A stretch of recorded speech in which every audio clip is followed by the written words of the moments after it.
हाँ जी दोस्तों, क्या हाल चाल है।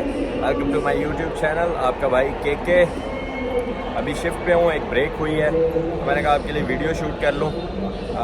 बड़ा इंपॉर्टेंट टॉपिक है आजकल, चूँकि अभी सितंबर इनटेक के जो स्टूडेंट्स हैं वो आना शुरू हो गए हैं, फ़्लाइट्स आना शुरू हो गई हैं। और इस टाइम जो हॉट टॉपिक है वो यही है कि वीज़ा लग गया, टिकट भी करवा ली। अब टेंशन है, जैसे हमें भी थी, कि यार एयरपोर्ट पे क्या क्वेश्चन होंगे, इमिग्रेशन क्वेश्चन। तो मैंने कहा चले मैं आपके साथ वो सारा शेयर करूं। पहले तो मैं अपना एक्सपीरियंस भी शेयर करूंगा आपके साथ, फिर कुछ दोस्तों का एक्सपीरियंस जो रिसेंटली हैपनिंग हुई है वो मैं आपको बताऊंगा, जिन चीज़ों से आपने सेव होना है। तो लेट्स स्टार्ट द वीडियो। अगर अभी तक आपने मेरा चैनल सब्सक्राइब नहीं किया तो मेरा चैनल ज़रूर सब्सक्राइब कर दें, और वीडियो अच्छी लगे तो वीडियो को शेयर कीजिएगा। जो दोस्त आ रहे हैं उनके साथ लाजमी शेयर कीजिएगा। अच्छा, सबसे पहले मैं अपना टॉपिक आपके साथ शेयर करूँ। मैं लाहौर से हूँ, मेरी फ़्लाइट भी लाहौर से थी, तो मैं स्टार्ट करता हूँ लाहौर एयरपोर्ट से। लाहौर एयरपोर्ट पे जब आप जाते हैं अंदर तो एज सच मेरे से तो कोई क्वेश्चनिंग नहीं हुई, लेकिन करते हैं, इट डिपेंड्स के अब जैसे कि जब मैं गया वहाँ पे तो सबसे पहले उन्होंने एक एयरलाइन की टिकट वगैरह होती है, वहाँ से बोर्डिंग पास लिया। बोर्डिंग पास लेके FIA के पास चले गए। FIA वाले ने लाइन में क्यू में लगे तो उसने कोई क्वेश्चन नहीं किया, और उसने बस मेरी शक्ल देखी। कंप्यूटर के पास कंप्यूटर के अंदर सारा डाटा होता है सच। उन्होंने कोई क्वेश्चन नहीं किया और बस स्ट्रेट अवे उन्होंने स्टैंप लगाई और मैं चले गया अपनी फ़्लाइट के पास। उसके बाद जो मेन स्टेप होता है वो ऑब्वियसली UK का होता है। मेरी मैनचेस्टर एयरपोर्ट की फ़्लाइट थी, तो मैनचेस्टर में जो है जब आप आते हैं तो मुख्तलिफ काउंटर बने होते हैं। हर एयरपोर्ट पे ऐसे ही होता है, तो एक आधे काउंटर पे आपकी बारी आ जाती है और वहाँ पे आपसे क्वेश्चनिंग स्टार्ट होती है। तो यार इतनी टेंशन लेने वाली कोई बात नहीं है। अब मैं आपको बताऊँ मेरे से उन्होंने क्या पूछा। मेरी 21 जनवरी की फ़्लाइट थी और मेरी क्लासेस जो हैं वो 16 जनवरी से स्टार्ट हो चुकी थी। मैं गया, लेडी थी इमिग्रेशन ऑफिसर, उसने कहा कि आप वीज़े पे आए हैं। मैंने कहा स्टूडेंट, किस यूनिवर्सिटी में? मैंने कहा ब्रेडफोर्ड यूनिवर्सिटी में। अच्छा जी, आपकी डिग्री कब स्टार्ट हुई है, कब हो रही है? मैंने कहा 16 को मेरी क्लासेस स्टार्ट हो चुकी हैं। उसने कहा आप लेट क्यों हैं? मैंने कहा मेरा वीज़ा लेट आया। उसने कहा दैट्स फाइन। तो उसने कहा यू हैव बुक्ड अकोमोडेशन? मैंने कहा येस आई हैव बुक्ड। तो बस इससे ज़्यादा उसने कोई तीसरा चौथा क्वेश्चन मुझसे नहीं किया और उसने स्टैंप लगाई स्ट्रेट अवे और मुझे भेज दिया। अब चूँकि आपको पता है कि UK के हालात कुछ बुरे हुए हैं, डिपेंडेंट वीज़ा वगैरह क्लोज़ हो गए हैं, तो उसके बाद अब इमिग्रेशन भी काफ़ी सख्त हो गई है। लेकिन मैं कुछ चीज़ें आपको बताने लगा हूँ। अभी रिसेंटली जो है वो कुछ दोस्तों के साथ एक्सपीरियंस जो उन्होंने फ़ेस किया। अभी एक दोस्त जनवरी इनटेक में आया था, वो वापस गया। जब वापस आया तो पाकिस्तान गया था, पाकिस्तान से जब वापस आया तो मैनचेस्टर एयरपोर्ट पर उसका ऑलमोस्ट 20 मिनट्स का इंटरव्यू हुआ। ऑलमोस्ट 20 मिनट्स का इंटरव्यू। वो मतलब उन्होंने जब उनको ज़रा शक हुआ, डाउट हुआ, तो उन्होंने उससे कोर्स नेम पूछे। कोर्स नेम में वो फंस गया। जब वो कोर्स नेम में फंसा तो उसको उन्होंने ऐसा फंसाया कि 20 मिनट उन्होंने इंटरव्यू किया, लेकिन उसके बाद इमिग्रेशन क्लियर हो गई। तो यार चीज़ें कुछ हैं जो आपको बताने लगा हूँ, उस पर फोकस करना है। कोई टेंशन लेने वाली बात नहीं है यार, कोई आपको नहीं निकालेगा। आप इधर पैसे दे के आ रहे हो, आप उनकी इकॉनमी में बूस्ट करने आ रहे हो, आप उनको फ़ायदा दे रहे हो। आप कोई डंकी लगा के नहीं आ रहे जो आपको टेंशन हो। आपका कोई इलीगल नहीं है, आपको वीज़ा मिला हुआ है, प्रॉपर आपने यूनिवर्सिटी में एडमिशन लिया है, फ़ीस पे की है, सारा कुछ किया है, तो उसमें आपको डरने की कोई बात नहीं है। दूर दूर तो कोई डरने की बात नहीं है। मेरी वॉइस में भी क्लियर ना हो चुके। यहाँ पे आज इंग्लैंड और स्पेन का वुमेन वर्ल्ड कप का फ़ाइनल और मेरी शिफ्ट भी वहीं पे है। यहाँ पे उसकी स्क्रीनिंग हुई है मैनचेस्टर सिटी सेंटर में, तो मैं इधर ही शिफ्ट कर रहा हूँ, तो उसका शोर होगा मे बी। यार शिफ्ट होगी थी ख़त्म, मैं घर आ गया। शिफ्ट बेसिकली कभी कभी ऐसे भी हो जाता है। मेरी 12 घंटे की शिफ्ट थी, तो वो ना मैंने आपको बताया ना मैच था, तो वो मैच इंग्लैंड हार गया, तो शिफ्ट भी छोटी हो गई। तो उन्होंने कंपनी तकरीबन 8 घंटे की 12 घंटे की शिफ्ट थी, तो उन्होंने 7 आवर में सारा फंक्शन सारा कुछ एंड हो गया। तो उन्होंने कहा जी हमें अभी अब इवेंट तो ख़त्म हो गया, तो अब आप घर जा सकते हैं, तो हमारी तरफ से आप फ्री हैं। मैं कहा चलो। तो वो फिर 7 घंटे, कभी कभी ऐसे भी हो जाता है, लेकिन मोस्टली नहीं होता। लेकिन ठीक है यार, फिर भी मेरे घर के बिल्कुल पास ही 10-15 मिनट का रास्ता था, तो मुझे क्या है, 7 घंटे की शिफ्ट थी, फिर भी 80-90 पाउंड्स बन ही गए हैं, तो ठीक है, स्टिल वर्थ इट।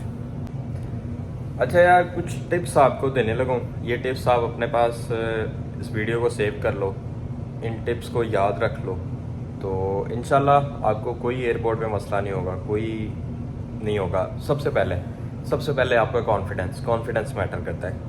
अब कॉन्फिडेंस भी कई किस्म के होते हैं। कुछ लोग कॉन्फिडेंस के चक्कर में ओवर कॉन्फिडेंट हो जाते हैं, तो ओवर कॉन्फिडेंट नहीं, ओवर कॉन्फिडेंट बंदे को तो ये हमेशा जो है ना वो मतलब खंगालते हैं, ठीक है, एक बार हिलाते हैं। तो ओवर कॉन्फिडेंट नहीं, ओनली कॉन्फिडेंट।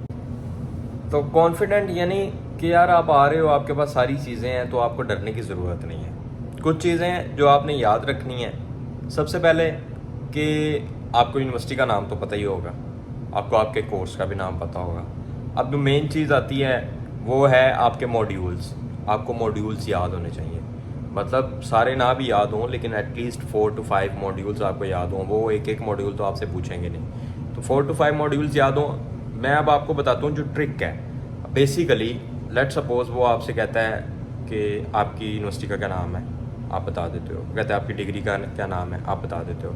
अब वो आपको कहते हैं ये मॉड्यूल क्या है आपके, तो आप उधर सोच ही पड़ जाते हो। जहाँ पे आप सोच में पड़ गए वहाँ पे आपका काम ख़राब है। जहाँ पे आप सोच में पड़ गए ना तो उन्हें शक होगा, ठीक है, शक होगा, वो आपका इंटरव्यू लंबा खींचेंगे। अब उन्हें ये तो पता है कि आपका वीज़ा भी जेन्युइन है, उनके पास सारा कोई रिकॉर्ड आ रहा होता है कि आपका वीज़ा जेन्युइन है, उनकी एम्बेसी ने ही आपको वीज़ा इशू किया है, उनके कंट्री ने आपको वीज़ा इशू किया है, वो आपका वीज़ा फेक नहीं है। लेकिन उन्हें यहाँ पे डाउट ये आ जाता है कि ये बंदा जिसको मॉड्यूल ही नहीं पता, तो ये पढ़ेगा क्या यहाँ पे आके, ठीक है। तो इसने इधर तो आके फिर पढ़ना नहीं है, ये आएगा और इसका फोकस जो है वो स्टडी नहीं है, इसका फोकस मनी अर्न करना है। तो मॉड्यूल्स आपको पता होना चाहिए। ज़्यादा से ज़्यादा वो आपसे मॉड्यूल्स पूछ सकते हैं, फिर आप अकोमोडेशन की तरफ आ जाते हैं। तो अगर आपका कोई दोस्त है या जो भी है या किसी ने करवा लिया है तो वेल एंड गुड है, वो पोस्ट कोड आपको पता होना चाहिए, ठीक है। पोस्ट कोड ऐसे एड्रेस होता है जैसे पाकिस्तान में या इंडिया में हमारे जिस तरह घर नंबर गली नंबर होता है, तो इसी तरह यहाँ पे एक पोस्ट कोड होता है और उसका फिर आगे एक घर नंबर होता है। तो वो पोस्ट कोड इस तरह होता है जैसे लेट्स सपोज मैं मैनचेस्टर में रहता हूँ, तो मैं कहता हूँ कि मेरा पोस्ट कोड है M8, मतलब M8 है एक किस्म का ब्लॉक हो गया, ठीक है। अब यहाँ पे M1 M2 M3 M4 M5 तक जाता है ना। तो इसी तरह अगर लंदन है तो वो L1 L2 L3 L4, इसी तरह ईस्ट लंदन है तो वो उसका E आ जाएगा। तो मतलब वो ये चीज़ें होती हैं सारी, ठीक है। तो वो M8 आगे जो है वो ABC 3 डिजिट का आगे एक और होता है जिसमें 2 अल्फ़ाबेट होते हैं और 1 डिजिट होता है, वो आपका बेसिकली पोस्ट कोड होगा, ठीक है। वो पोस्ट कोड आपको पता होना चाहिए। वो आप उसे बताएंगे कि यार ये मेरा पोस्ट कोड है, तो वो आपको कहेगा कि आपको कोई लेने आया है, तो वो आपसे ये सवाल कर लेंगे। तो आपको ज़्यादातर तो लेने आया हो, तो अगर आपने खुद जाना तो आप कोई ना कोई टिकट तो बुक कराई होगी ट्रेन की आके या बस की, तो आप कह सकते हो कि जी नहीं मुझे कोई नहीं लेने आया, तो मेरे पास ये ट्रेन की या बस की टिकट है, मैं इस पे जाऊँगा, ये मेरी अकोमोडेशन है, यहाँ से ये इतनी दूर है। आप सिर्फ सिंपली गूगल मैप पे सर्च कर लेना कि आपकी यूनिवर्सिटी और कितनी दूर है आपकी अकोमोडेशन से, ये भी पूछ सकते हैं। और एयरपोर्ट से आपकी अकोमोडेशन कितनी दूर है वो ये भी पूछ सकते हैं। अगर आप होटल में स्टे कर रहे हो 1-2 दिन के लिए, तो आप उन्हें ये भी कह सकते हो कि मेरी होटल की बुकिंग है, मैंने उधर रहना है, अकोमोडेशन में ढूंढ रहा हूँ। तो कोशिश करें पहले अकोमोडेशन या किसी दोस्त का होटल वाले जो है झंझट में ना ही पड़े। तो आप पहले से कोई अकोमोडेशन नहीं भी हुई तो किसी दोस्त वगैरह का एड्रेस दे दें। इवन अब कहते हैं कि अकोमोडेशन की कंफर्मेशन वो मांगते हैं, तो कंफर्मेशन इन सेंस ये नहीं है कि आपको कोई ईमेल आए प्रॉपर, नहीं। अगर आपका कोई दोस्त है सिंपली उसने आपको अपना पोस्ट कोड मैसेज किया हुआ है, ठीक है, तो वो आप उनको दिखा दें ये मेरा पोस्ट कोड है या ये मेरे दोस्त का पोस्ट कोड है और मेरी ये अकोमोडेशन है। इसी तरह अगर आपके किसी दोस्त ने आपके लिए बुक की हुई तो उसे कहें आपको वो पोस्ट कोड मैसेज कर दे, व्हाट्सएप पे मैसेज आप उसको दिखा देंगे। अव्वल तो इतनी ज़रूरत नहीं पड़ती, ठीक है, इन चीज़ों में वो आपको इतना नहीं घेरते। वो मेन घेरेंगे कि यार आप स्टडी करने आए हो, आपके पास स्टडी वीज़ा है, लेकिन आपको मेन अपने कोर्स की इन्फॉर्मेशन नहीं पता, आपको ये नहीं पता आपका कोर्स स्टार्ट कब हो रहा है, आपका कोर्स एंड कब हो रहा है, तो आपको ये चीज़ें तो पता होनी चाहिए ना।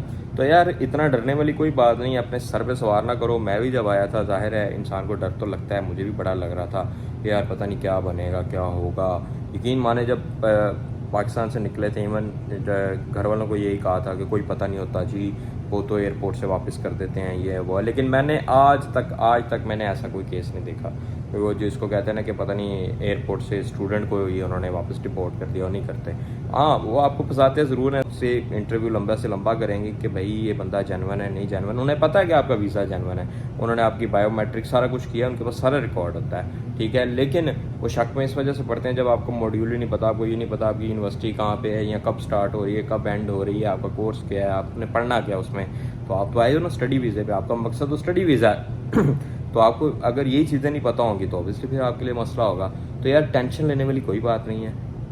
नंबर 1 आपको यूनिवर्सिटी का नाम नंबर 2 आपका कोर्स, आपका अकोमोडेशन, आपके मॉड्यूल्स, ये 3-4 चीज़ें हैं, सिर्फ ये आपको पता होनी चाहिए, सिर्फ ये पता होनी चाहिए आपको। और आपने इसमें कोई मतलब ये नहीं है, मैं आपको पहले भी बताया कि सोचना नहीं है, ये नहीं कि वो आपसे क्वेश्चन कर रहा है और आप सोच में पढ़ दो।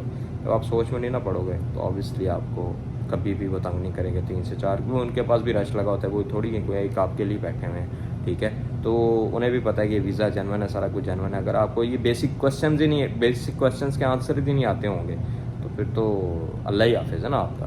तो फिर तो वो ऑब्वियसली शक में पड़ेंगे और आपको वो खंगालेंगे। तो बाकी टेंशन लेने की बात नहीं है, खैर से आएँ इंशाल्लाह। जितने भी दोस्त आ रहे हैं हम उन्हें यूके में वेलकम भी करते हैं और कोशिश करेंगे कि जितनी ज़्यादा इन्फॉर्मेशन, जो मुश्किलात मैंने आज तक बर्दाश्त की, मैं मज़ीद आगे भी करेंगे। जो कुछ सीख रहे हैं बेसिकली मुश्किलात नहीं, ये सीखना होता है, तो वो मैं इसलिए शेयर करता रहता हूँ कि यार जो चीज़ें हमने मिस की वो आप ना करें। तो अभी तक के लिए मुझे इजाज़त दें, इंशाल्लाह नई वीडियो के साथ हाज़िर होऊंगा।